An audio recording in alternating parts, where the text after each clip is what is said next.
The name is Vidyasagar. N songs எல்லாம் கேட்கும்போது சும்மா உட்காந்து கேட்கக்கூடாது, ஆட்டம் போட்டு ரசிக்கணும்னு கேட்கணும்னு நினைச்சிருப்பாரு போல. ஏன்னா இவர் பாட்டு அப்படி இருக்கும். அப்படி வைப் சாங்ஸ் வாங்க பார்க்கலாம். பரமசிவன் மூவில இருந்து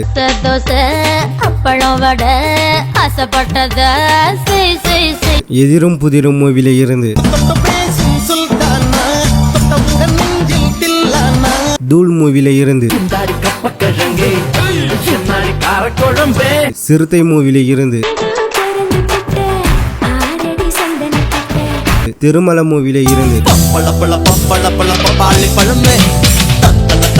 மஜா மூவில இருந்து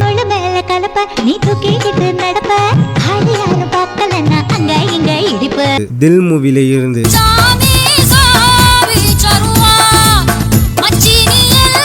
சந்திரமுகி மூவில இருந்து கிளி மூவில இருந்து